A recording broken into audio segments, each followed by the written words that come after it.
Hi everyone, and welcome to a new episode of Dysphagia Matters.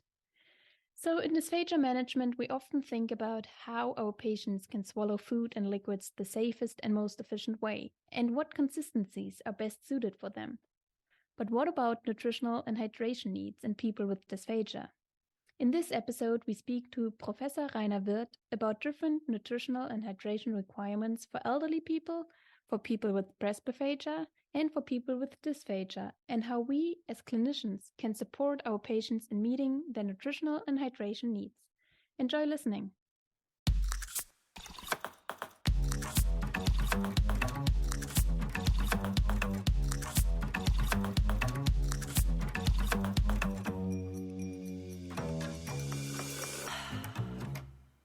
Hello, welcome to our podcast. We're very happy to have you for one of our episodes today.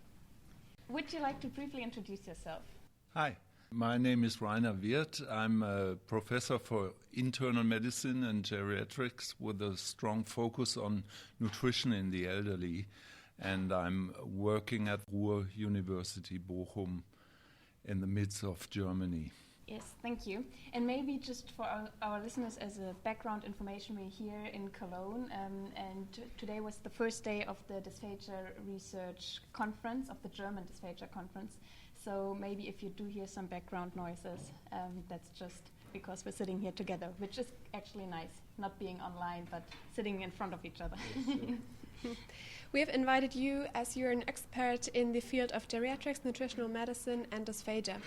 So maybe to start with, why is nutrition and hydration so important in elderly people in general? Yeah, just to divide the question in those two parts, nutrition and hydration. Nutrition particularly is important because if older persons lose weight, they lose muscle mass. And muscle mass is functionality for everyday life, and this is what older persons very often are lacking and what is getting worse with increasing age and multimorbidity. And therefore, the aim of nutritional medicine in the elderly is to keep weight or to gain weight if they have lost weight, to keep the muscle mass and functionality, to keep the mobility older persons need, and so on.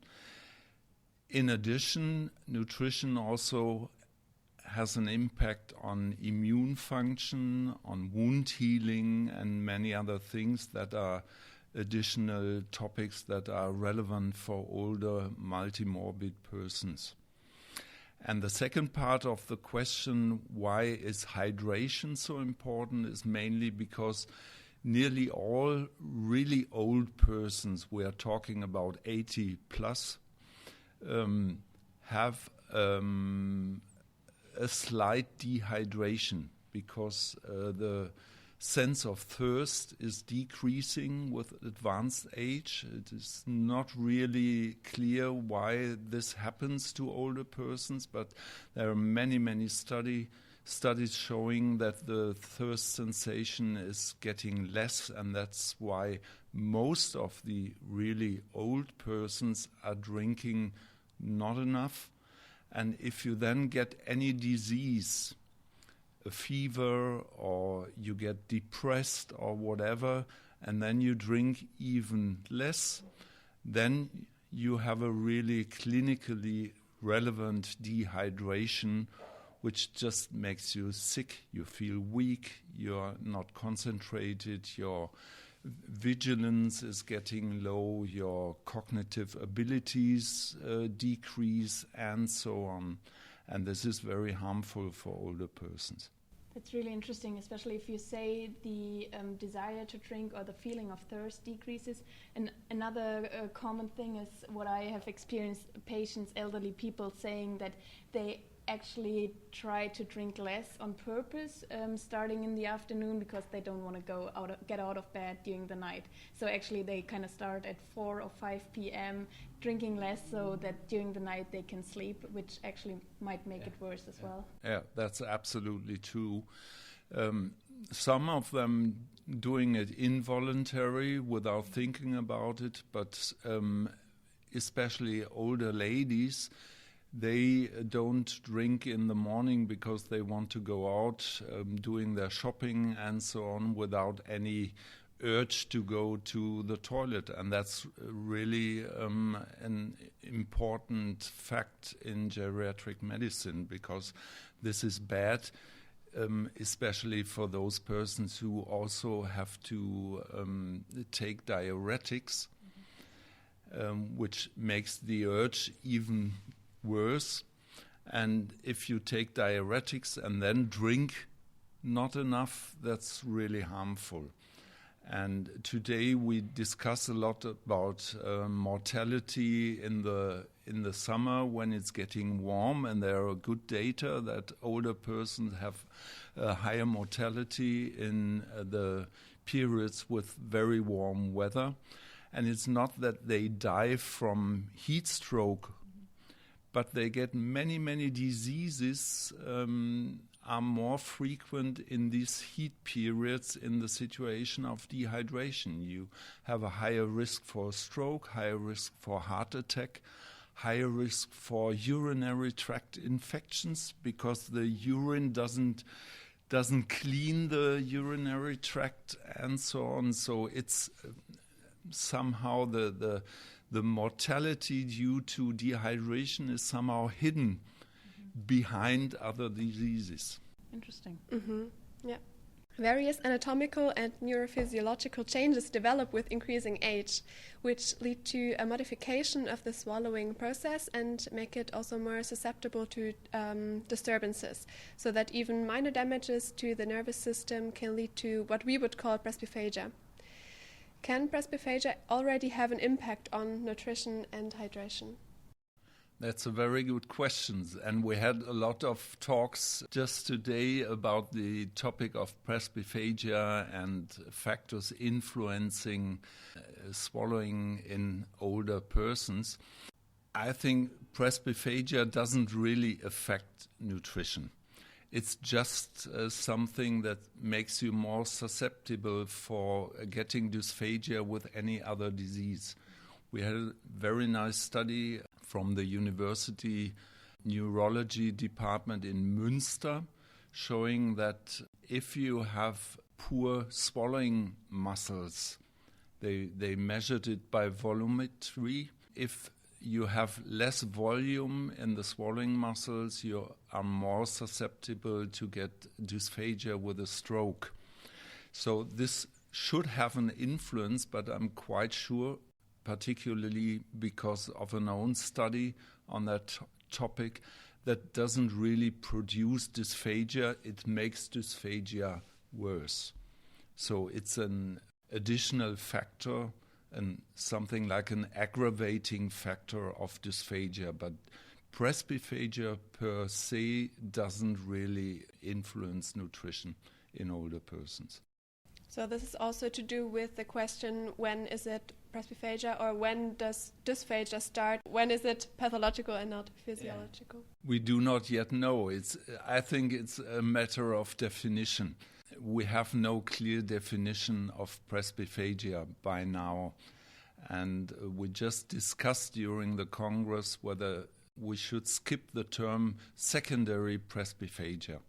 And I think that's a good idea, because presbyphagia is something that may change with increasing biological age. This is much more important than the calendary age. And this is a cofactor, but it doesn't really produce dysphagia. And I think it's much better to just talk about presbyphagia like we talk about presbyopia, the changes of the eye with aging, than making things more complicated than they need to be. Yeah, makes sense. The other way around, what about the impact of dysphagia on nutrition and hydration? For older persons, dysphagia is just one of many, many potential causes that lead to malnutrition. But I think it's a very important cause because it's directly has an impact on intake, because it can make the intake so difficult. And I think the way this happens has many facets.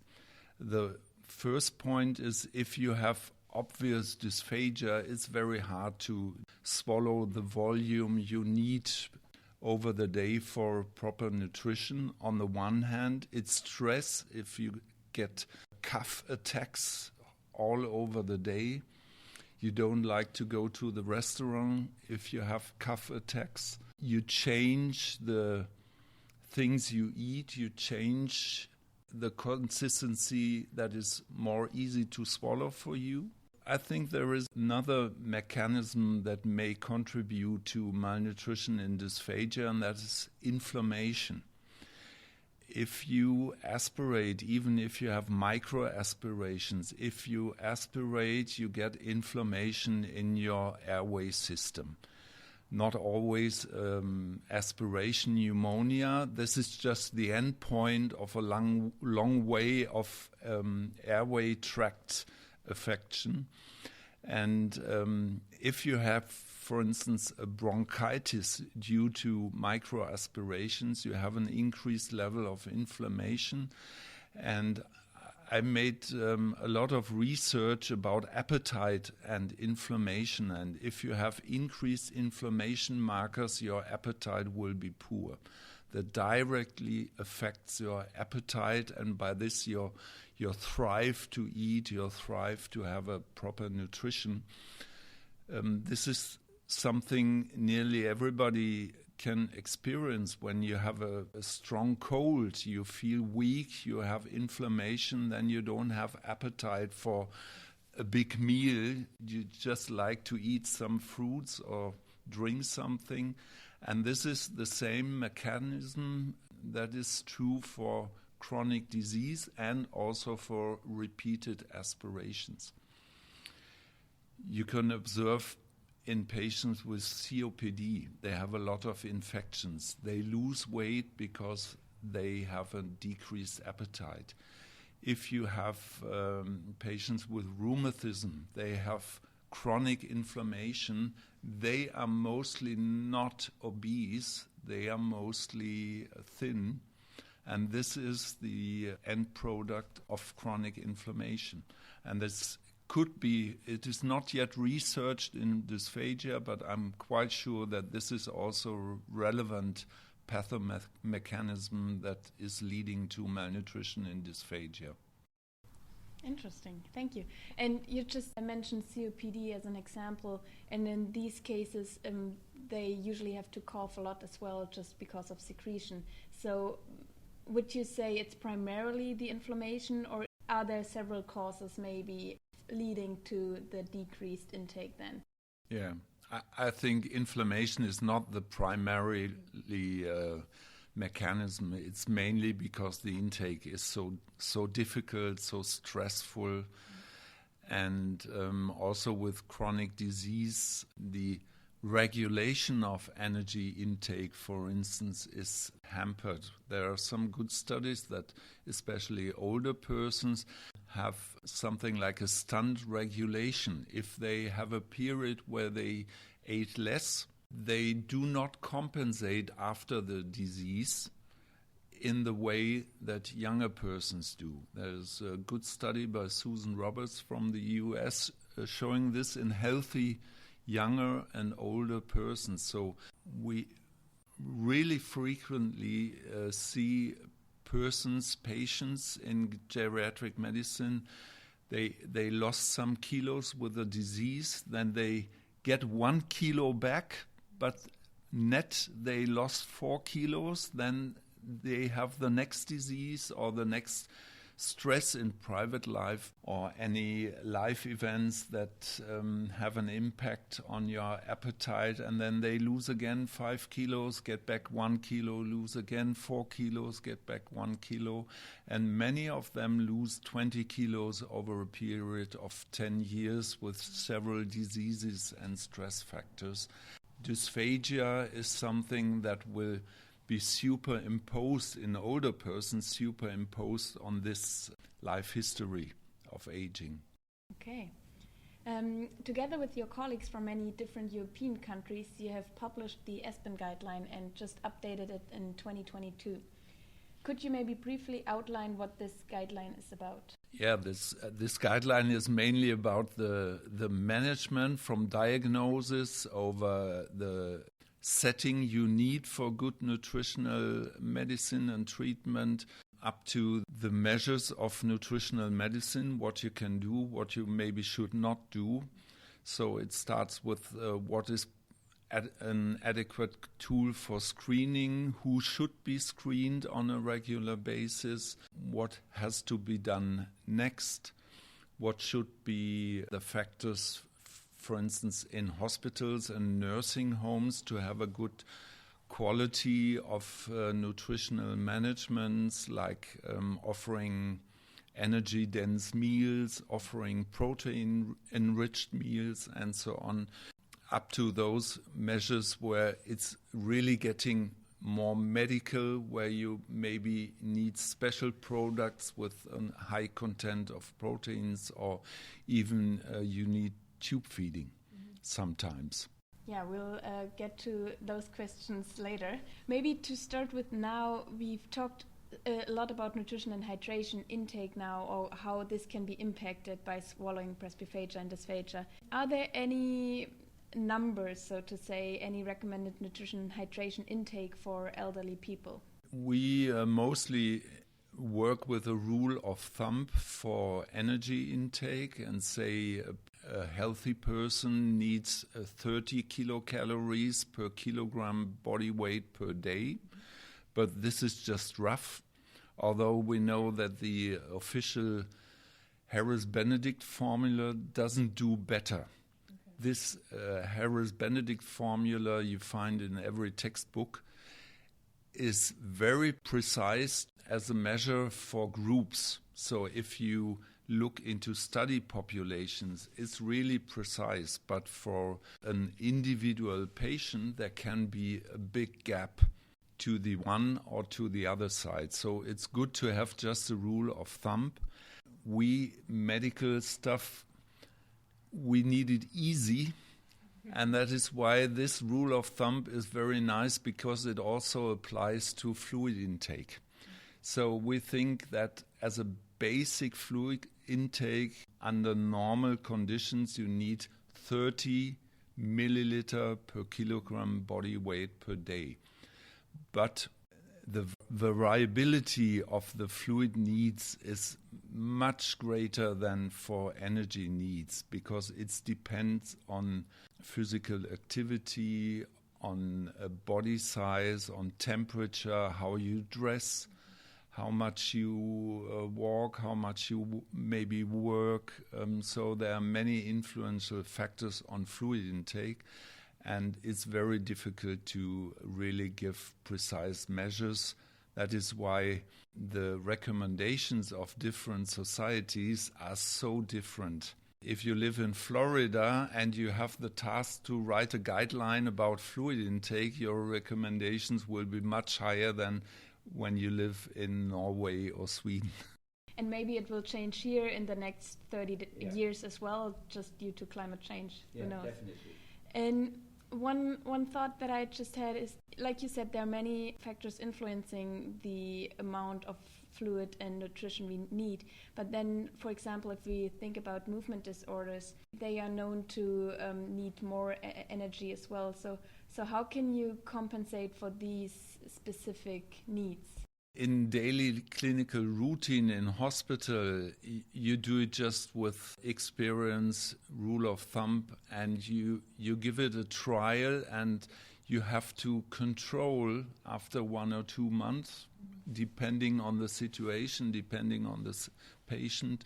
You have to control whether this is a good measure what you applied, and then you have to regulate your recommendations again if the patient lost more weight or if the patient gained weight more than you wanted. For studies, we often use indirect calorimetry, where you can measure the basic requirements, and there you get an impression if somebody is hypermetabolic, if he does need more than a usual person, or if the person needs less. But it takes some time, and you have to have the device that's not so cheap. And so this is nothing for every hospital in clinical routine, but I think that would be a good measure to get an impression of how many a patient really needs. The recommendation that you just gave us, is this different for people with dysphagia compared to just elderly people? No. If the recommendations are different from the general population, this is not because of dysphagia, it's more because of the disease that produces dysphagia. So if you, for instance, have Parkinson's disease, the tremor is muscular activity and needs calories. Or if you have rigidity with Parkinson's disease, you need more calories because it's muscle activity. And for instance, if you suffer from dementia, we know that dementia patients, they have a 0.1 degrees Celsius higher core temperature. And for this you need more calories, because it's something like heating 70 kilos 24 hours a day. And for this, really, you need more calories. And if you then also observe that a dementia patient is moving around the whole day because they have this tendency walking around, in some studies about 40 kilometers per day, then you really need much more calories, and that this has to be taken into account. But you can't really measure it, because for indirect calorimetry you have to lie down and be quiet, so you can't measure this during the whole day. You just have to introduce multiplication factors you need for high physical activity, or maybe you have to subtract something from the 30 rule because somebody is just sitting in the wheelchair and not moving anymore, and then you need much less. You've already described how the nutrition and hydration status should be tested. Who's the person who's responsible for that? The one who's there and the one who can do best. So we think in hospitals we need somebody who knows a lot about nutrition and who is the person engaged in nutrition. Originally, this is normally the dietitian, but in German hospitals, the dietitian is most of the time in the kitchen. It could also be a nurse who made some education about nutrition. It could be a nutritional scientist. It could be the speech-language pathologist who is also engaged in nutrition. At least there must be one person in the team. And I think by now, under the conditions we have in Germany, we need to be flexible, but we need somebody who is in charge for nutrition. The best you can do is to have a nutritional team in the hospital. But as far as I know, there's still less than 5% of the German hospitals that have a nutritional team. So that would be the best option. Yeah, that's really interesting that you actually just named a number, because that's what I would say from my experience as well. And having talked to many other clinicians working, for example, in Ireland, I feel like this is a complete different situation there. It's just normal that they have the dietitians working with them, assessing nutrition and hydration intake, which is really important, as we now at least know. But yeah, isn't unfortunately the rule in all clinics yet. In people with dysphagia, we have the challenge that swallowing is impaired, obviously, and that oftentimes specific consistencies cannot be swallowed as safely and efficiently as others. So speech and language therapists regularly recommend modified diets and or thickened liquids. Does this have any impact on nutrition and hydration intake? I'm sure this has impact, but science still is very poor proving this. So we have a few really small studies about thickening of drinks in persons who have difficulties with fluid consistency. There are some studies showing that this could be efficient, but we also know that the patient doesn't accept it for a long time. In nutrition, we always apply the consistency that is during testing clinically or endoscopically can be safely swallowed. We apply this consistency for the daily nutrition, which is logic, but we don't have studies that we really improve the outcome of the patients by now. What does this mean for us as therapists then, for our recommendations? Yeah, use the consistencies that can be safely swallowed. And if the person has a risk for malnutrition or is already malnourished, try to bring in this consistency as much energy and as much protein and as much micronutrients than you can get. So those persons who have difficulties with covering their nutritional needs really have benefit from energy-dense meals. So you have to put as much calories as you can have in a certain volume, which is the main concept of oral nutritional supplements. By now we have supplements with 3 kilocalories in 1 milliliter, which can't be drunk at one piece. So it's more for those who have really difficulties with nutrition and they are taking 1 or 2 swallows every few minutes over the days. And this is vice versa, the concept we normally have if people want to lose weight. So you try to eat things that have the lowest energy density than you can get, like salad or whatever has much consistency, much volume, but low calories. And for the older persons and even younger persons with difficulties in swallowing and risk of malnutrition, we have to do the opposite. And this is really effective because especially if it's in more or less fluid form, like oral nutritional supplements, it doesn't stay in the stomach and doesn't make any satiety, doesn't make you feel full. It's getting directly through the duodenal and through the guts. And these are plus calories. These are additional calories to what you normally eat. So it's really effective, and there are a lot of studies showing that you don't eat less potatoes because of oral nutritional supplements, that this is really additional calories because it's so energy dense and it's the consistency that really runs through the stomach immediately. From clinical practice, I feel like I've experienced some people who are on a modified diet and then you try to increase the energy intake with supplements, for example, that they don't really like them. So it sounds really good, but then I feel like sometimes it's not that easy to implement, and the preferences of the patients are, of course, really important. So just like you said, with thickened liquids, oftentimes they don't enjoy them, so they don't adhere or they even drink less. And this might be the case with modified diets or high energy meals as well. Yeah, definitely. You're completely true.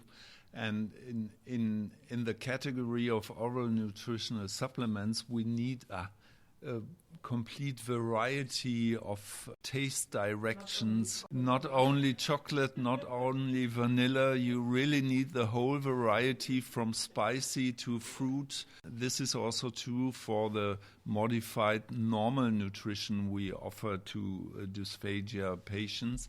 And there especially the fact that it must be somehow an appealing meal what you offer, not just minced or whatever, and it looks like, I don't want to. We all know what it is. Yeah, you all know what I mean. It should really look like a normal meal, and it is possible to make it. It just takes a little extra effort to make it really appealing, but it's possible. And I'm very lucky that in my hospital we have a cook who is doing this, and even the Bochumer currywurst, as in the minced form, looks like a currywurst, tastes like a currywurst, and the people are eating this because it's really appealing and it tastes well.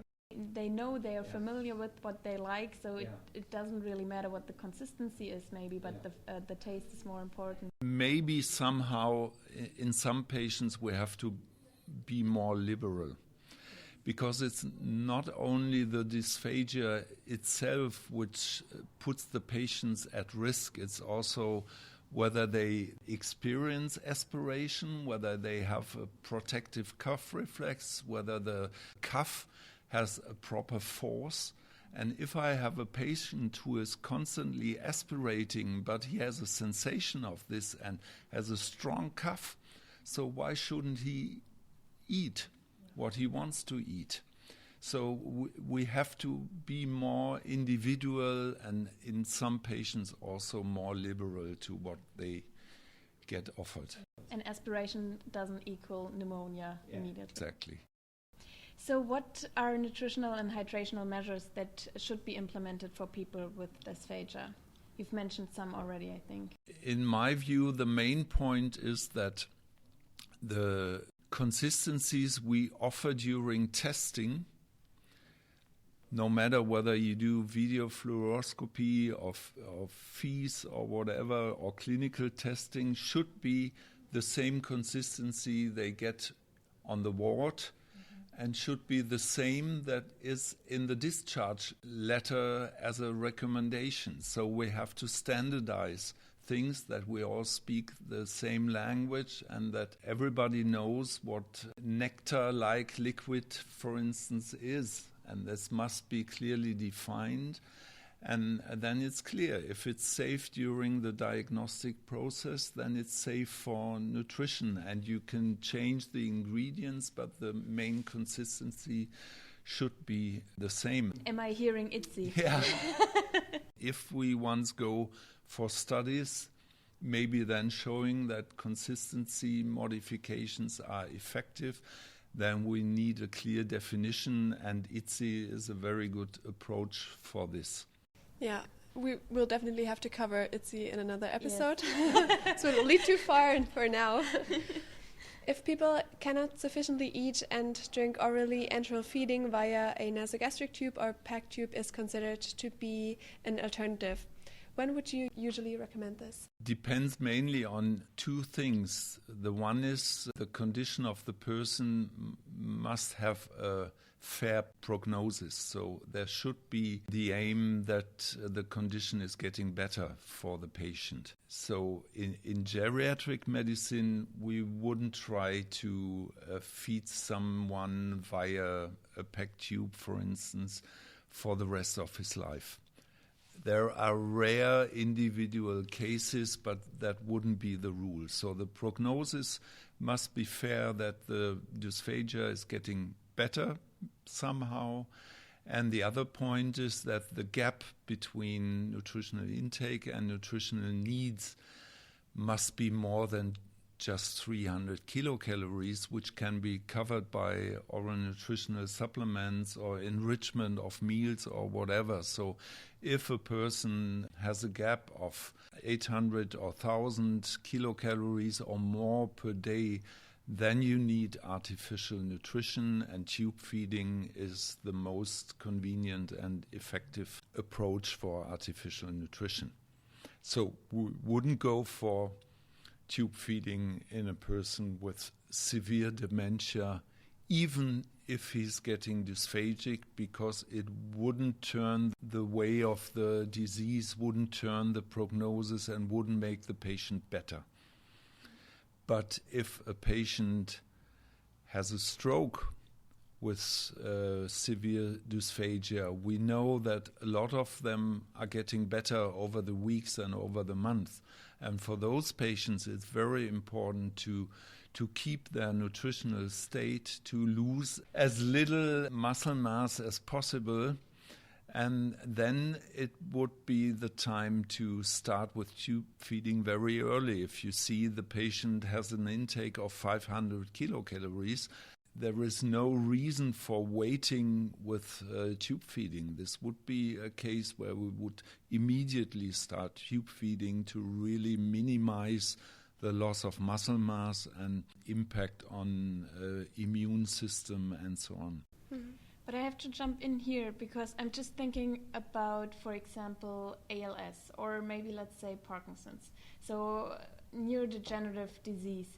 And if the patient preference is, for example, they want to be tube fed just to maybe maintain or just to live a little bit longer if possible, or just because we know that if the nutrition and hydration intake is too little, then the cause of the disease is maybe faster than it would be otherwise. Yeah, I missed ALS in my statement because there it's really clear. If a person that is still able to walk and has enough activities in daily life and wants to really conserve his muscle mass and functionality, then we would go for an early tube feeding, even if it's for the rest of the life, if the person really wants it. Although the studies we have are not really conclusive, so it's mainly based on the personal preferences, but I would encourage persons with weight loss in ALS to go for an early start of tube feeding, even if it's in the beginning only additional tube feeding to what they normally cover with normal meals. Yeah, I think that's a really important point to make, that if you're being pack-fed, that doesn't mean you can't eat and drink orally anything anymore. And I think this oftentimes is a misunderstanding. And yeah, that's maybe important to point out here as well. Definitely, yeah. And what do we have to consider regarding nutrition and hydration intake in people who are being tube-fed? Does the loss of, maybe the other way. If nutrition intake just starts in the stomach or even further down, does this have an impact? You mean on the needs? Yeah. Does only have an impact if those persons get diarrhea, for instance, with tube feeding, which is very frequent in the start of tube feeding, then it has an impact. And we also have to consider that the solutions we have for tube feeding, this is not one-to-one fluid. It's only 85%. Most of the products is accountable for fluid intake. The other is solid substance within it. And so if a person gets 2 liters of tube feeding a day, then it's only 1.6, 1.7 liters fluid he's getting. So you have to take this into account if you calculate the fluid requirements. Okay. Great. So in summary, maybe for SLTs working in the clinic, what are the key points to consider in dysphagia management regarding nutrition and hydration? The key points. First, every person with dysphagia is at risk for malnutrition, and therefore you have to screen them for malnutrition. Whatever you take for screening, like NIS 2002 or the MAS score or the MNA for the elderly, doesn't matter, but you have to have a screening. Second point, nutrition with a safe consistency. And re-evaluate, because especially in acute disease, things are changing very fast. And we observe that if you do a lot of endoscopy diagnosis of dysphagia, you see even in studies that less people are leaving the hospital with nutritional tubes because you have a better picture. So re-evaluation of the situation, of the nutritional situation, but also of dysphagia. And if the persons are at risk of malnutrition, put as many calories and protein, especially older persons have increased demands on protein, put as many calories and protein into what they eat and what they are able to eat. I've got one more question. In the very beginning, you said that with the loss of weight, there also comes a loss of muscle mass. So I guess one could think that if a person gains weight, also the muscle mass will gain as well. That would be amazing. That would be nice. I guess it will not, but could it mean that I could also expect something like a positive development in, for example, tongue-based retraction if a person gains weight? Or how does this work? As far as I know, we do not know this about dysphagia patients, but we know from studies in geriatric patients in general that with enrichment in protein, with or without additional training, you really get an increase of muscle power and also muscle mass. And there are studies showing that even just providing essential amino acids as an addition to normal meals leads to an increase of muscle mass. So nutrition really matters. And if you combine this with any kind of training of the muscles you need for your specific task, then it's an additional booster you get. And I think especially for our patients who are not able to do as much training as we would like they would do, the nutritional part is getting even more important. So if you want to increase your muscle mass, you just need training. If you have some additional protein, it's maybe getting 5% faster. But if an older person or really sick person and also a person with dysphagia is doing his training, he's only achieving a little bit in increase of muscle mass and muscle force, but then the effect of additional protein is much higher. So both is important. Okay, and I will still have to keep on working with the patient on strength. Okay. And I really like that you said nutrition matters. So now we have nutrition matters and dysphagia matters. Thank you so much, Rainer. We really appreciate you taking the time, especially after such a long day here in Cologne at the conference, and that you shared your really great expertise.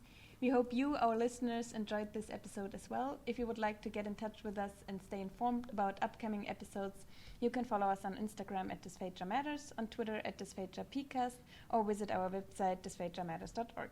Thank you so much for listening. Thank you, Rainer, for coming on the show, and take care, everyone. Thank you for the interesting discussion. Thank you so much.